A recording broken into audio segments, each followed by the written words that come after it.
गायकवाड़ की इकलौती बेटी राजकुमारी इंदिरा राज्य गायकवाड़ से विवाह का ग्वालियर राजघराने ने इस प्रस्ताव को स्वीकार कर लिया और माधवराव सिंधिया से इंदिरा देवी राजकुमारी इंदिरा देवी की सगाई कर दी गई।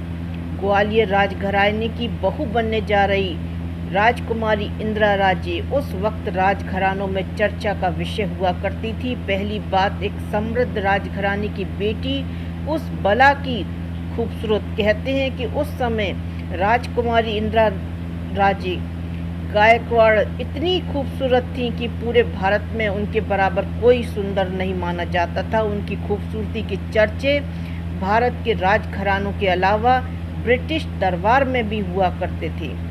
इंदिरा देवी अपने जमाने की सबसे सुंदर महिलाओं में शामिल जरूर थी, लेकिन कई भाइयों के बीच इकलौती बहन राजकुमारी इंदिरा देवी बेहद जिद्दी थीं। बहरहाल इंदिरा देवी खूबसूरत थीं और माधवराव एक समृद्ध राज्य के प्रशासक थे, इसलिए दोनों की जोड़ी को खूब सराहा गया।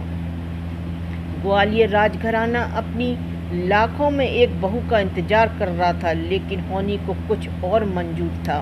1911 में जब किंग जॉर्ज पंचम के ब्रिटिश राज्यारोहण का मौका आया तो दिल्ली दरबार में उन्हें बधाई देने और उत्सव मनाने के लिए देश भर के राजा महाराजा इकट्ठे हुए। यहाँ पर आया वो मोड़ जो कोई सोच भी नहीं सकता था। दिल्ली दरबार में किंग जॉर्ज पंचम को बधाई देने पहुंची राजकुमारी इंदिरा देवी की नज़रें एक खूबसूरत नौजवान पर जा टिकी। ये नौजवान था कूच बिहार रियासत का राजा राजेंद्र नारायण का छोटा भाई जितेंद्र नारायण। उस दौर के प्ले बॉय माने जाने वाले जितेंद्र नारायण भी कम खूबसूरत नहीं थे। उस दौर की एक तस्वीर बताने के लिए काफ़ी है कि आखिर क्यों इंदिरा देवी के मन में ग्वालियर जैसी रियासत की बहू का सपना भी